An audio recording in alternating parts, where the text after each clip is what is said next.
Encore une fois, Netflix atomise la concurrence, ça commence à devenir une habitude.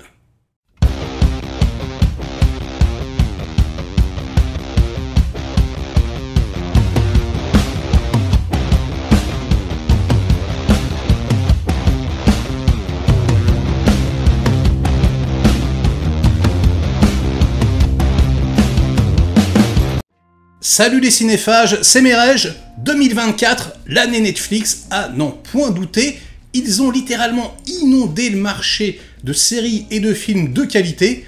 Surtout au niveau des séries, ils ont roulé sur la concurrence. La dernière claque, c'était Mon Petit Reine, je m'en suis toujours parmi, et là, une nouvelle masterclass, j'ose le dire. C'est vrai qu'on les critique beaucoup sur la qualité de leurs films, et à raison, j'ai envie de vous dire. Mais alors au niveau des séries, ils ont vraiment la formule. Franchement, ça y est. Hein. Et là, bah ouais, c'est vrai que masterclass un peu galvaudé comme terme, ici, c'est amplement mérité. Tout est absolument parfait, les enfants, mais c'est incroyable. Déjà, c'est pas trop long, chose assez rare pour être signalée. Hein, ça dure que 6 épisodes de 50 minutes. Donc début, milieu, fin, parfait, on comprend tout. On est happé instantanément. Un casting absolument extraordinaire. Notre Doctor Strange préféré laisse tomber sa cape Marvel ici et reprend ses plus beaux habits d'acteur hallucinant, car c'est un acteur hors pair, il faut quand même le souligner. Et alors là, les petits amis, mais je vous assure, quoi, quelle démonstration!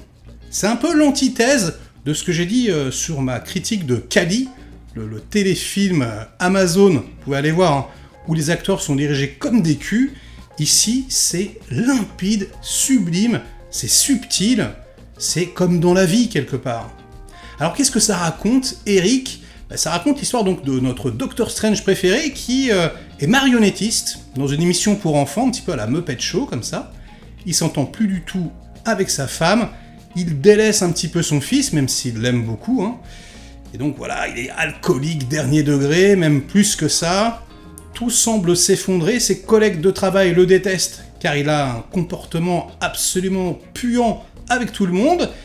Et un matin, alors qu'il doit accompagner son fils à l'école, il a que 9 ans, hein, c'est à New York, donc c'est pas extrêmement rassurant, ça se passe dans les années 80, il l'envoie tout seul, et là, bah, le gosse disparaît.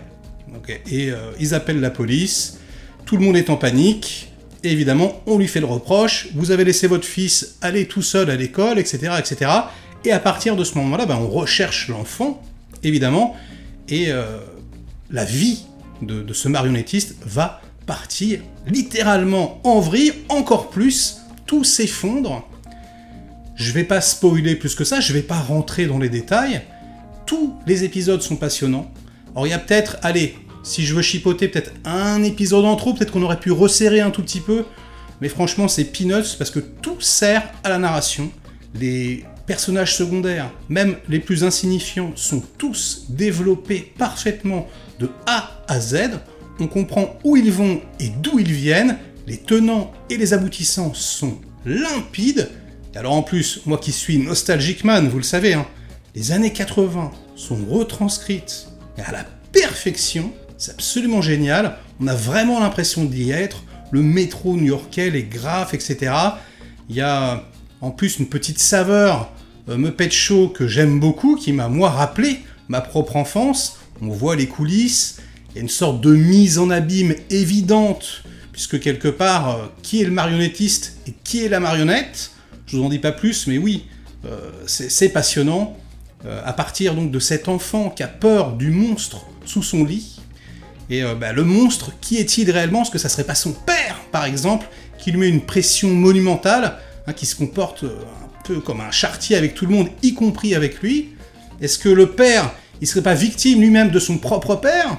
D'ailleurs, il y a des répliques assez incroyables, hein, Who's the puppet now, qui est la marionnette maintenant, etc.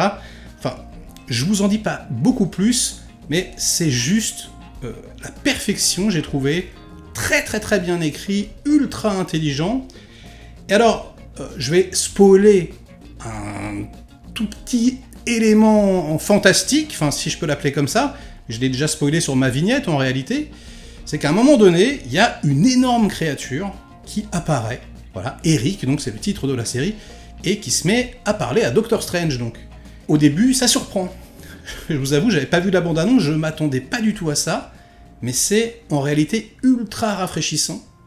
Ils le disent également, hein, en fait, ça remplace quelque part une forme de voix off, mais en plus subtile. Les marionnettes disent ce que les êtres humains ne peuvent pas dire a priori, et donc s'engage une sorte de relation très intime entre les deux, qui est mais complètement passionnante.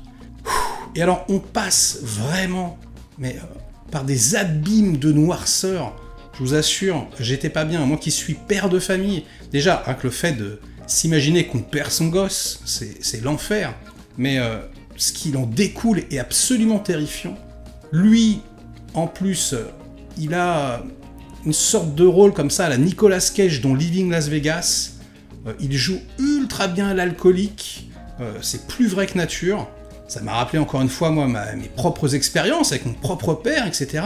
Je l'ai trouvé juste bluffant, mais vraiment, quoi, au niveau de ce qu'il arrive à véhiculer à l'écran, l'intime et palpable, c'est incroyable. Et surtout, et c'est vraiment là que j'insiste vraiment là-dessus, hein, c'est pour ça que, pour moi, c'est une masterclass sur la direction d'acteur. On est dans quelque chose d'extrêmement surprenant. La réalisatrice, pour moi, a pris un gros risque, c'est-à-dire qu'on n'est pas du tout dans le cliché. Voilà, ton enfant a disparu, qu'est-ce qu'on aura eu dans Cali, donc, hein, les gens qui pleurent, qui se mettent à donner des coups de boule dans le mur, à se frapper le visage. Là, pas du tout. Là, ils sont complètement hagards, parfois, limite, on a l'impression qu'il ne s'est rien passé, c'est-à-dire qu'ils le jouent de façon très quotidienne, on les voit se détendre, on les voit rire, on les voit danser, par exemple. Et c'est très très déstabilisant pour le spectateur, hein, parce qu'on se dit, mais attends, il ressent rien, qu'est-ce qui se passe? Et puis, pas que lui, hein, la mère de famille également. Mais pour moi, c'est complètement humain. C'est-à-dire que l'information est beaucoup trop énorme pour l'intégrer totalement. Et j'adore ça. J'adore quand les émotions retranscrites à l'écran sont pas forcément celles qu'on attend. Et même parfois, dans le sens inverse de ce qu'on pourrait attendre. Et ouais, là, vraiment, je trouve qu'au niveau de la direction d'acteur, encore une fois, c'est la perfection. Vous allez vous régaler.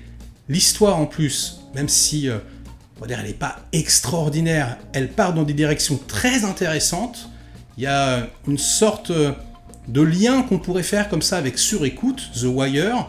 Hein, on va de plus en plus aller sonder les noirceurs de l'être humain, mais aussi les noirceurs de la grosse pomme, hein, de New York, avec de la corruption un petit peu partout, la mairie, etc. Comment on gère les contrats, les poubelles, les clochards, les SDF qu'on veut évacuer de la ville, etc. Et ouais, il y a un côté extrêmement sombre, hein, comme je vous disais, quoi. On a le lit de l'enfant, et vraiment ce qu'il y a sous le lit, et toute la série fonctionne sur ce modèle, hein. En réalité, c'est absolument passionnant. On a en plus une bande-son années 80 absolument dingue. J'ai envie de vous dire, c'est incroyable. Et alors, pourquoi j'ai mis ma petite pastille woke? C'est un petit peu de la provoque, les enfants. Hein. C'est parce que, enfin, une série qui met en avant les marionnettes. On n'a quasiment jamais.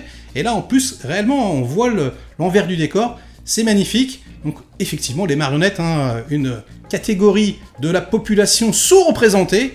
Et là, ça fait plaisir. Il y en a beaucoup. C'est ultra pertinent. C'est même parfois extrêmement émouvant. Et puis, ça donne l'occasion aux comédiens qui jouent les marionnettistes de se la raconter, mais vraiment, quoi. On les voit, voilà, composer des personnages différents, essayer des timbres différents. C'est mortel. Jetez-vous sur cette petite pépite, les amis, hein, je peux pas vous dire autrement. C'est pour moi immanquable. On en parle dans les commentaires.